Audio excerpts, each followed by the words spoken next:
If you had asked me a year ago what my life looked like, I would have smiled and said, perfect. A beautiful house tucked into a quiet neighborhood, a promotion I had fought tooth and nail for, and a husband, Adrian Blake, who I thought worshipped the ground I walked on. We had been together for 7 years, married for 4, and to everyone else, we were the couple you wanted to be.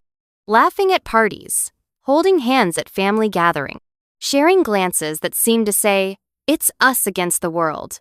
But looking back, I realize now that perfection has a funny way of cracking at the edges before it shatters altogether.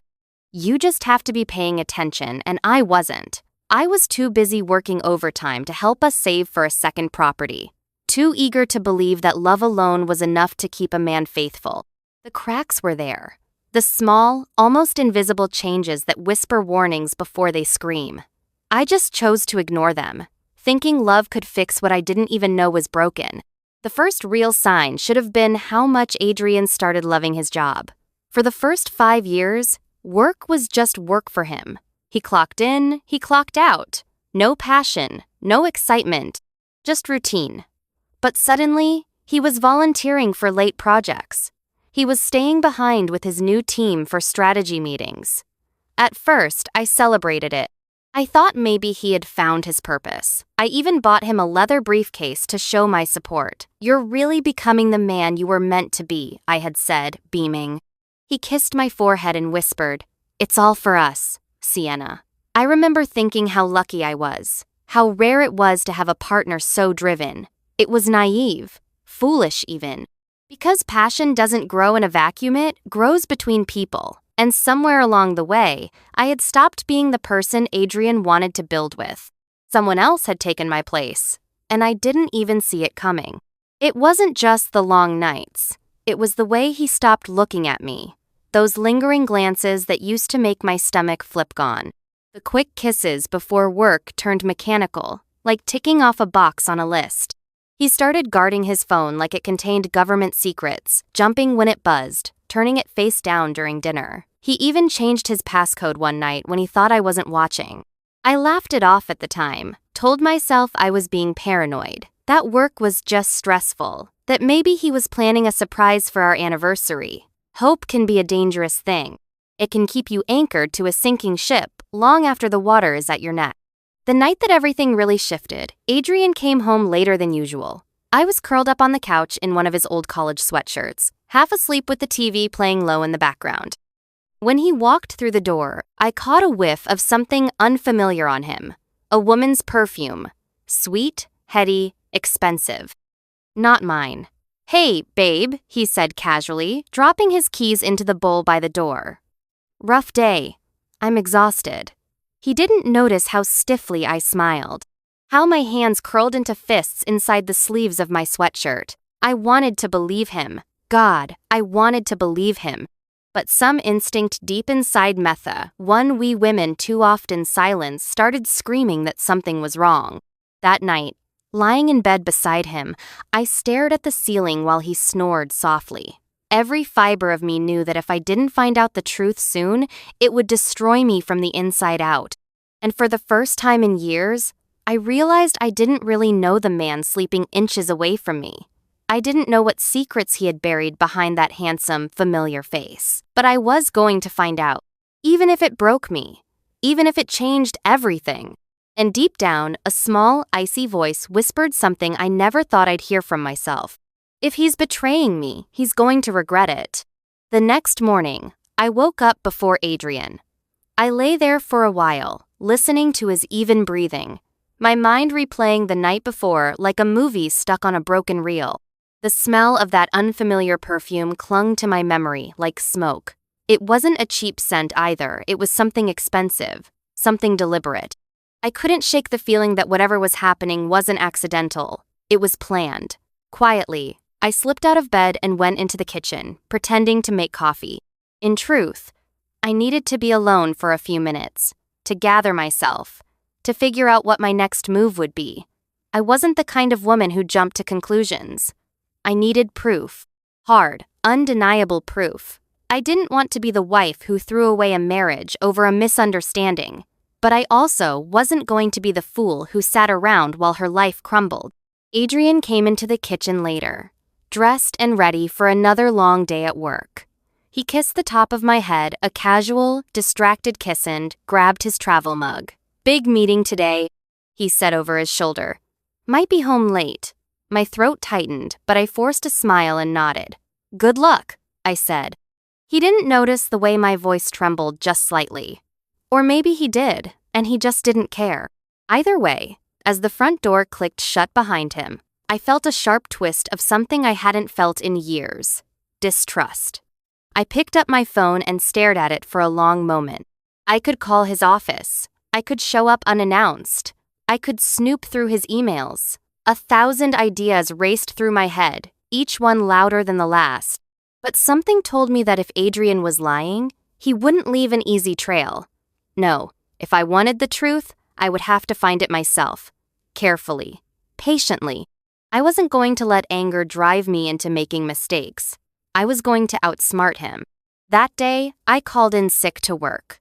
It wasn't like me. I was the dependable one, the one who never missed a meeting, never let deadlines slip. But I needed the day to think. To plan. I sat at the kitchen table with a notebook and pen, listing everything I knew, every inconsistency, every strange behavior over the past few months. The late nights, the new password on his phone, the perfume, the sudden interest in work. It was when I added it all up on paper that it hit me how deep the betrayal might run. Adrian wasn't just cheating on May. He was building a second life, one hidden carefully behind boardroom meetings and fake exhaustion. My hands shook as I stared at the evidence I had gathered. It wasn't enough yet, but it was a start. By the time Adrian texted me later that night to say he'd be home even later than planned, something inside me had hardened. He didn't call. He didn't offer details. Just a simple, detached message. "Running late. Don't wait up." I stared at those words for a long moment before replying, "Okay, be safe." I wondered if he would even notice how different my tone was, how flat the words felt compared to the ones I used to send him full of heart emojis. And "I love yous." Probably not. He was too busy wherever he was, or with whoever he was with. I stayed up anyway. I sat in the living room with the lights off, curled up under a throw blanket, staring at the front door like it was the final gateway to the truth. Every car that passed made my heart leap. Every soft sound outside made me clench my fists. It wasn't until nearly 2 in the morning that I heard his key turn in the lock. Adrian stumbled in, smelling not just of perfume this time, but of wine and something bitter guilt, maybe. He looked surprised to see me awake, but quickly masked it with a tired smile. "You're still up?" he asked. His voice was too casual, too rehearsed. I nodded slowly. "Couldn't sleep," I said. He kissed my cheek in passing, a brief brush of lips that made my skin crawl, and headed upstairs. I sat there in the dark for a long while after he disappeared into our bedroom. I wasn't angry. Not yet. I wasn't sad either. Not anymore. What I felt was colder, sharper, a quiet resolve that tightened around my heart like armor. I was going to find out the truth. And when I did, Adrian would learn what it felt like to be betrayed by someone you trusted most. The next few days were a masterclass in pretending. I laughed when I needed to. I cooked Adrian's favorite meals. I kissed him goodbye each morning and welcomed him home each night, all while hiding the storm brewing inside me. Every small lie he told, every excuse about late meetings or networking events, I filed it away neatly in a box labeled evidence. I wasn't going to accuse him without proof. No, I needed something undeniable, something even he couldn't worm his way out of. And that meant playing the long game, smiling when I wanted to scream, nodding when I wanted to grab him and demand the truth. One night after Adrian left for another client dinner, I sat alone at the kitchen table, staring at his laptop bag he had stupidly left behind. My hands itched to open it, to rifle through every file, every note, every email. But I stopped myself. If he came back early and caught me snooping, it would ruin everything. Instead, I picked up my phone and started researching. I learned how to track someone's movements without them realizing. I read article after article about spotting infidelity. I even joined a private online forum for women who had been cheated on. Reading their stories made my chest ache, but it also sharpened my resolve. If they could survive this, so could I. That's when I found it. A small, discreet GPS tracking device I could slip into Adrian's car. Harmless looking. Invisible if you didn't know what you were looking for. I ordered it immediately, paying extra for overnight delivery. As I clicked the confirm purchase button, a strange calm washed over me. I wasn't powerless. I wasn't going to sit back and wait for the truth to slap me in the face. I was going to drag it into the light, kicking and screaming if I had to. The next morning, after Adrian left for work, I installed the tracker under the passenger seat of his car. My hands were steady, my mind focused. I half expected to feel guilty, but all I felt was determination. He made the choice to lie. I was making the choice to find out how deep the betrayal went. Over the next 2 days, I monitored him carefully. For the most part, the GPS pinged at his office building during work hours, nothing unusual. But it was the evenings that told a different story. On Wednesday, he didn't go straight from work to home. Instead, he stopped at a luxury apartment complex downtown. I watched the little blinking dot on my app sit there for almost 2 hours before moving again. I stared at the screen, my heart pounding so loudly it drowned out everything else. I knew what was happening. I didn't have to see it with my own eyes to know. Adrian wasn't working late. He wasn't at dinner meetings. He was visiting someone, a woman, probably the one whose perfume still haunted my senses. My first instinct was to jump in my car, drive to that building, and storm up to whatever apartment he was hiding in. But I forced myself to stay put.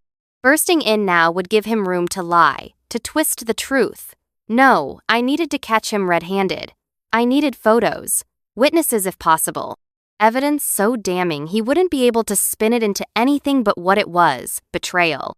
That night, Adrian came home whistling, like a man who had no fear in the world, like a man who thought his secrets were safe, buried under charm and routine. He kissed my cheek and asked what was for dinner. I smiled tightly and told him it was his favorite chicken parmesan. I served him his plate, sat across from him, and listened to him talk about his day. He lied so easily, slipping falsehoods between bites of food, his eyes bright and animated. I memorized every word, every casual shrug, every smug grin. He didn't know it yet, but every lie he told me was another nail in the coffin of our marriage. Later that night, lying awake beside him, I made a decision. I wasn't just going to catch him. I was going to destroy the carefully constructed world he thought he controlled. The next day, I woke up with my mind already made up. No more sitting behind a screen, watching blinking dots on a map. I needed to see it with my own eyes. To feel the truth hit me like a fist to the gut, raw and undeniable. Adrian moved through the morning like he always did, buttoning his shirt, fixing his tie in the mirror, throwing casual smiles over his shoulder as if he hadn't turned our marriage into a farce. I played my part perfectly, packing his lunch, kissing him goodbye at the door like the dutiful wife he thought I still was. But the moment his car pulled out of the driveway, I was already grabbing my keys and slipping on my sneakers. I gave him a good 20-minute head start before I slid into my own car, heart thudding against my ribs. The GPS app blinked steadily, showing me he was already at work. No surprise there for now. I parked a block away from his office building, tucked low behind the wheel, watching like a hawk. Hours crawled by. I watched employees come and go, sipping coffee, laughing with coworkers. I almost started to doubt myself, to wonder if maybe I had built a mountain out of a molehill. But then, just after 6 p.m., I saw him. Adrian, stepping out of the building with a woman at his side. She was tall, with sleek dark hair that caught the fading sunlight. She wore a pencil skirt and heels so high they should have made her stumble, but she moved with effortless grace. Adrian laughed at something, she said, reaching out to touch her arm in a way that was far too familiar, far too intimate. It was like watching a stranger wear my husband's face. My stomach twisted, bile rising in my throat, but I forced myself to stay calm. To stay smart. I snapped a few pictures with my phone from behind the tinted glass, my hands steady even as my heart broke in 1,000 silent ways. They didn't go to a restaurant. They didn't meet with a group of colleagues like he always claimed. No, they got into her car together, him leaning in close as she giggled and whispered something against his ear. I followed them, every mile, making my blood run colder. They drove to the same luxury apartment complex the GPS had flagged before. I watched Adrian punch in the gate code like he had done it 100 times. Watched them disappear into the building without so much as a glance back. I sat there for almost an hour, my fingers drumming against the steering wheel, my body shaking with a rage so quiet it felt dangerous. Images ran wild in my mind, them tangled together on her bed, laughing at the fool waiting for him at home. Every memory Adrian and I had built together, our wedding vows, our late-night talks about dreams and kids, all turned to ashes in that moment. He had made a choice, over and over again. And now, it was my turn to make one. I didn't cry. I didn't scream. I didn't drive home and fall apart like some helpless wife abandoned for a younger woman.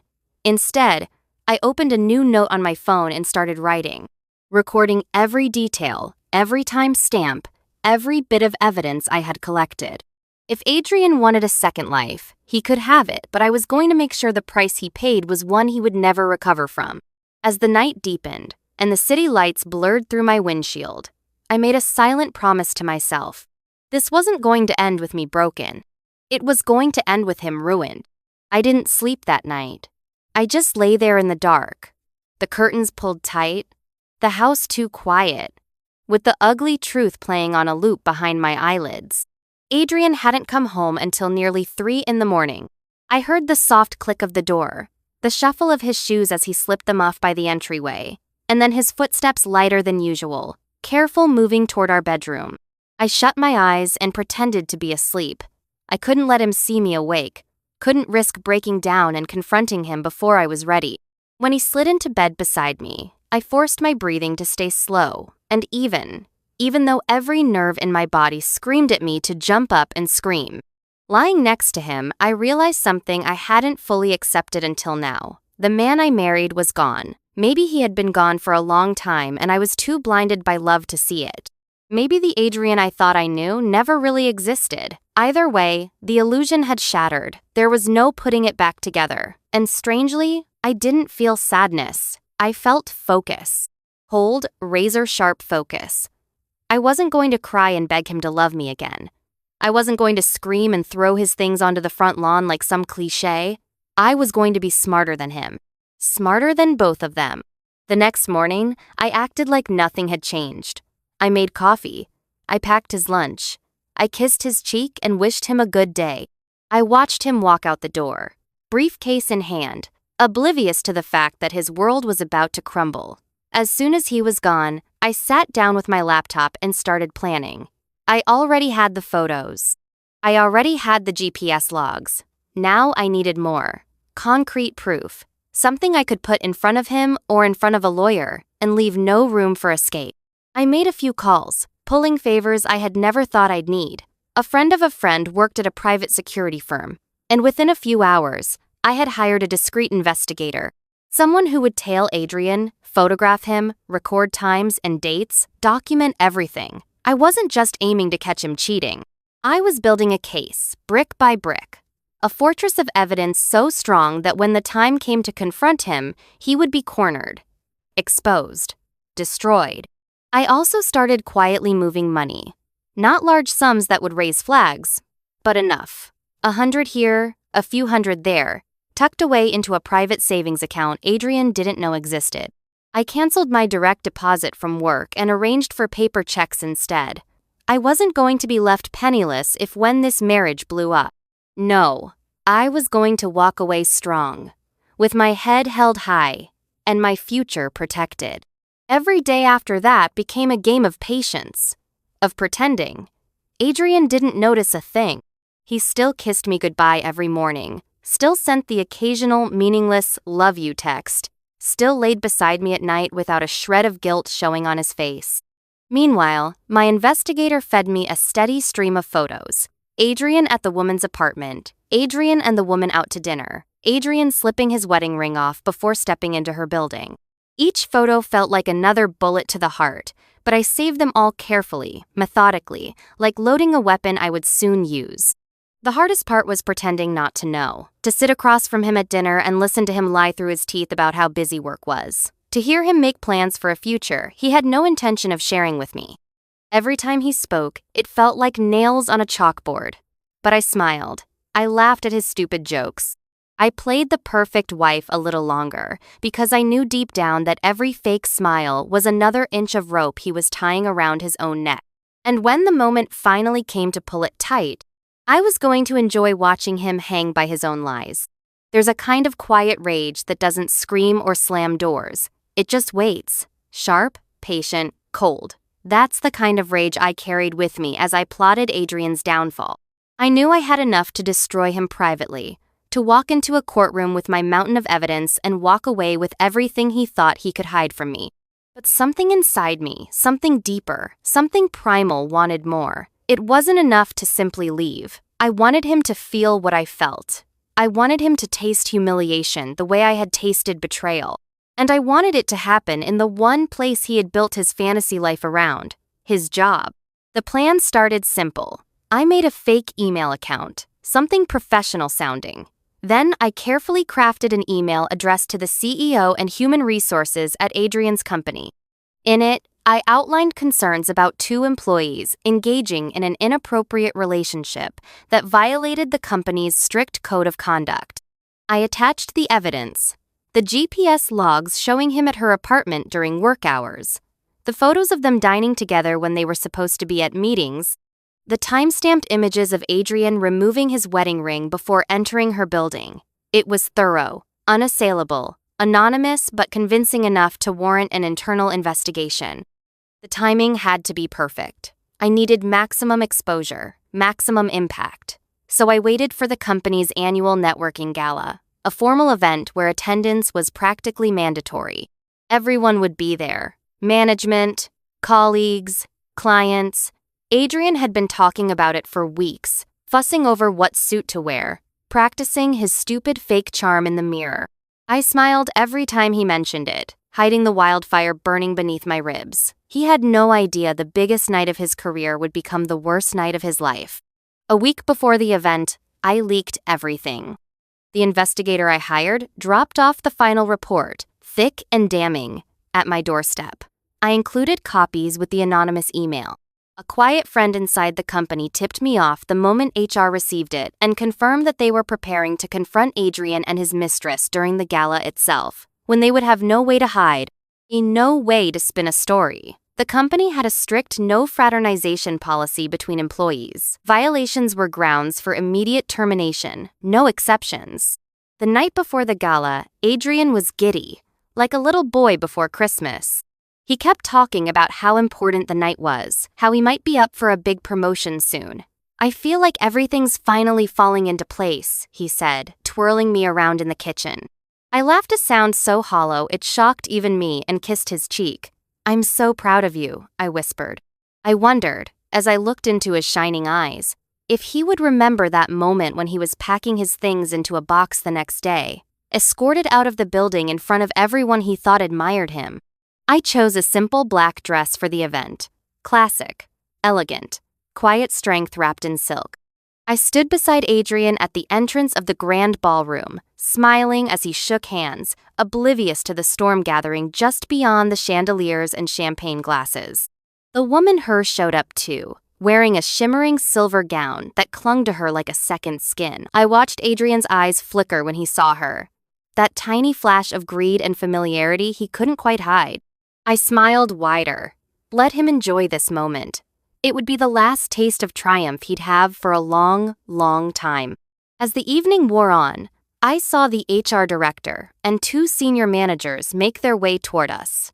They wore polite masks, but their eyes were hard, clinical.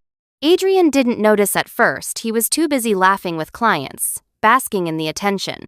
But I saw the exact second realization hit him. The moment the HR director tapped him on the shoulder and asked if they could have a private word. His smile faltered. His hand twitched. He glanced at me, confused, maybe even a little afraid. I tilted my glass toward him in a silent toast. To karma, darling. He was led away, confusion turning to dread with every step, and I knew.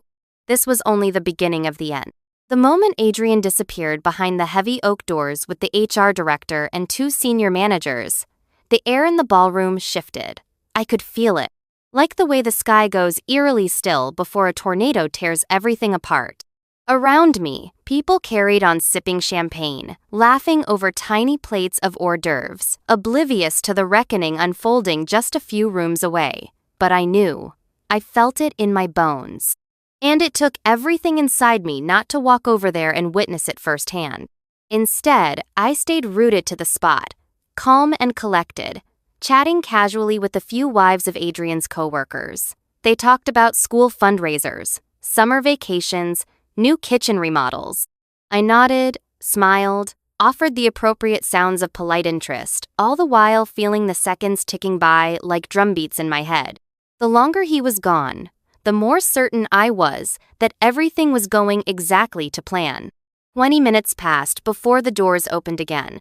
Adrian stumbled out first, his face pale and clammy, his tie loosened at his throat like it was strangling him. His eyes darted wildly around the room looking for me, looking for her. And then, moments later, she appeared. The woman he had risked everything for. She wasn't composed, not even close. Her makeup was smeared. Her hands trembled as she clutched her silver clutch bag like it was the only thing keeping her standing. Together, they looked like 2 rats fleeing a sinking ship, broken, exposed. Exactly how I had pictured it.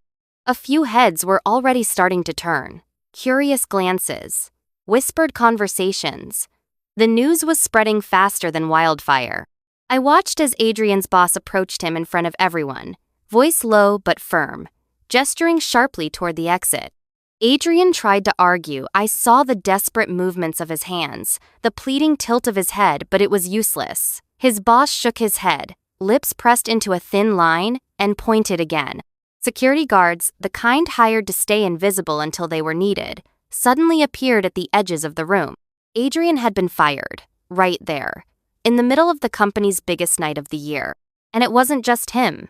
She was fired too, caught in the same net of deceit. I watched it all unfold with a kind of cold, detached satisfaction. He deserved this, every second of it. The betrayal, the lies, the destruction of what we had built, this was the cost of it all. And now, there was no fixing it. No smooth apology. No, let's talk about it. Adrian Blake, the golden boy of the company, was now nothing more than a cautionary tale whispered behind hands and smirking lips. He finally spotted me across the room. For a split second, our eyes locked. I could see the realization dawn across his face, the horror, the betrayal, the shame. He knew. He knew I had done this. I didn't look away. I didn't flinch. I simply lifted my champagne glass once more, tilted it toward him with a small, mocking smile, and took a slow, deliberate sip. He started to move toward me, stumbling through the crowd, but security intercepted him before he could even make it halfway. They were polite but firm, guiding him and his mistress toward the exit like children being marched to detention. I turned away before he disappeared through the doors. I didn't need to see his final humiliation. I had already won. One of Adrian's co-workers' wives leaned in, her voice a stage whisper, laced with faux innocence. "Did you hear what happened?" she said. I smiled sweetly, setting my empty glass down on a nearby table. "Terrible, isn't it?" I said. "People really should be more careful about who they trust." And with that, I picked up my clutch, straightened my shoulders, and walked out of the ballroom, head high, heart steeled, leaving Adrian Blake to drown in the ruins he had built with his own 2 hands. But my revenge wasn't finished yet. Not by a long shot. The night of the gala was only the beginning. Watching Adrian get escorted out of that ballroom, his reputation in tatters, was satisfying but not enough. I hadn't spent years building a life with him just to walk away quietly while he tried to rebuild his lies somewhere else. No, I wanted to make sure he couldn't just slip into another polished life with another smiling fool on his arm. I wanted every piece of his kingdom to crumble around him. First, I spoke to my lawyer. I had already been gathering evidence quietly, not just of his affair, but of his financial recklessness, secret credit cards I hadn't known about, Withdrawals he couldn't explain. I wasn't naive enough to think Adrian's betrayal stopped at another woman. No, cheating is a sickness, and it infects everything. Loyalty, honesty, money, trust. My lawyer's eyes widened slightly as he flipped through the folder I had prepared. "You have everything we need," he said, almost impressed. "I want a divorce," I said calmly, "and I want it on my terms." We filed immediately, citing infidelity and financial misconduct. Adrian wasn't just at risk of losing me, he was at risk of losing half of everything he had worked for. His pension, his investments, even the stupid boat he kept promising we would use someday, but always took his coworkers on instead. I wasn't interested in revenge for revenge's sake. I wanted justice. Fair payment for the years of loyalty he had spit on. When the divorce papers arrived at his temporary apartment, the one-bedroom disaster he had scrambled into after getting fired, Adrian called me 6 times in a row. I didn't answer. He left voicemails, first apologizing, then begging, then finally threatening to fight dirty if I went through with it. I smiled coldly as I saved each message. They would look wonderful attached to the case file. Meanwhile, word spread through our community like wildfire. Friends who once fawned over Adrian at dinner parties started avoiding him. Mutual friends, no. His friends sent me quiet, awkward texts offering support. His family, who had once adored me, tried desperately to stay neutral, but there's no neutral when the truth is this ugly. I didn't have to defend myself. Adrian's actions spoke louder than anything I could ever say. The final blow came 2 weeks later, when Adrian's mistress, the one he had thrown our entire life away for, dumped him. I heard about it through a mutual acquaintance. Apparently, the moment Adrian lost his job, his status, and his prospects, she lost interest. Funny how quickly love fades when it isn't being propped up by a 6-figure salary and a corner office. One evening, I spotted him by accident at a grocery store. He looked hollow. The tailored suits were gone, replaced by wrinkled jeans and a faded hoodie. His eyes were sunken, his face gaunt. He moved through the aisles like a ghost, barely looking up from the ground. He didn't see me. I didn't let him. I simply turned down another aisle, heart beating steady in my chest, marveling at how different the world looked from where I now stood. Stronger, wiser, freer. And as I loaded my groceries into my car later, I realized something powerful. It wasn't just Adrian's world that had crumbled. It was mine too. And thank God for that, because the one I was about to build for myself would be better, stronger, and real. It happened on a Sunday afternoon. I was sitting at my favorite little cafe downtown, the one Adrian always said was too girly for his taste, sipping a latte and flipping through a book when I saw him. I recognized him instantly, even though everything about him had changed. The man who had once been so polished, so smug, looked like a shadow now. Adrian paused when he spotted me, uncertainty flashing across his face. For a moment, he just stood there, torn between turning away and stepping closer. Finally, he walked toward me, shoulders hunched, hands stuffed into the pockets of his worn-out jacket. "Hey," he said quietly. I looked up from my book, calm and unreadable. "Hello, Adrian." He shifted awkwardly from foot to foot, as if waiting for me to invite him to sit. I didn't. If he wanted to talk, he could stand there and feel every second of the weight he had created. He cleared his throat. I just wanted to say I'm sorry." His voice cracked slightly. "For everything. I know you probably hate me." I closed my book slowly and set it down. I studied him for a long moment, the dark circles under his eyes, the lines of stress etched into his forehead, the guilt clinging to him like smoke. "I don't hate you," I said, my voice steady. "You're not important enough to hate anymore." He flinched like I had slapped him. Good.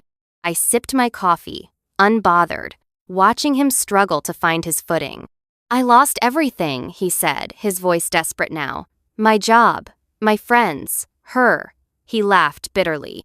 Turns out she didn't want a broke guy with a ruined reputation. I tilted my head slightly, pretending to consider this. "Actions have consequences, Adrian. You taught me that." He ran a hand through his messy hair. "I was stupid. I made a mistake." "A mistake?" I echoed, raising an eyebrow. "Cheating for months, lying, risking everything we built. That's not a mistake, Adrian. That's a choice. Over and over again. He sagged in defeat, looking around like he might find someone to save him. But no one came. I miss you, he whispered. For a brief moment, I remembered the man I had fallen in love with. The one who had made me laugh until I cried. The one who had promised forever. But that man was dead. And the one standing before me had killed him with his own hands. I stood up slowly, gathering my things. You don't miss me, I said softly. You miss the life you had when you were with me. You miss having someone who believed in you. Someone who loved you even when you didn't deserve it. His mouth opened, but no words came out. I smiled sadly. I'm not that woman anymore. I walked past him, feeling the sun warm my face as I stepped outside. Behind me, I heard him call my name once, broken and small, but I didn't look back. For the first time in months, maybe years, I felt light, free. I didn't need revenge anymore. I didn't need an apology. I had already won the moment I chose myself over him. And this peace was something he could never steal from me again. It's strange how life moves on quietly, stubbornly, even when your world feels like it should have stopped. In the months after my last conversation with Adrian, I didn't just survive. I rebuilt. I moved out of the house we once shared and into a bright, airy apartment on the other side of town. It wasn't as big, and the floors creaked in places, but it was mine. Every picture on the wall, every plant on the windowsill, every late-night glass of wine sipped while watching the city lights, it was all mine. No ghosts, no lies, no compromises. I found a new rhythm to my days. I took a promotion at work, one I had once turned down, because Adrian said it would take too much time away from us. I laughed more, slept better, reconnected with friends I had neglected while trapped in the hollow performance of a marriage that was already dead. Slowly, the tightness in my chest eased, the anger faded, the sadness dulled into something manageable. And then, one morning, I woke up and realized I hadn't thought about Adrian at all the day before. It felt like shedding a second skin. The final piece of closure came on a crisp fall afternoon when I signed the last of the divorce papers. Sitting across from my lawyer, I felt no tears, no second guessing, just gratitude deep, roaring gratitude that I had chosen myself before it was too late, that I had stepped away from the wreckage without letting it destroy me. I watched as the final signature dried, as legally and spiritually, the last ties between me and Adrian Blake snapped for good. He tried a few times after that, emails, texts, even a letter once, handwritten and tear-stained. I didn't respond. There was no need. Adrian was no longer a chapter in my life. He was a footnote, a cautionary tale I would tell myself on the harder nights when loneliness crept in and whispered that maybe settling was better than being alone. I would remember how it felt to lose myself for someone who never deserved me. And I would choose differently. Every single time. One evening, as I sat on my tiny balcony, sipping coffee and watching the sun dip behind the city skyline, a neighbor from the floor below waved up at me. His smile was easy, his laugh even easier. We chatted about the weather, about terrible parking downtown, about nothing and everything. I realized something startling then. Life doesn't just end after heartbreak. It begins again, richer, deeper, if you're brave enough to let it. For the first time in a long time, I wasn't bitter. I wasn't angry. I was free. I caught my husband cheating. I exposed him. I made him regret it. But more importantly, I chose myself. And that choice saved my life. This wasn't the ending I had once imagined. It was better. Because sometimes, the real revenge isn't in ruining someone else's life. It's in rebuilding your own stronger, wiser, unbreakable. And that's exactly what I did.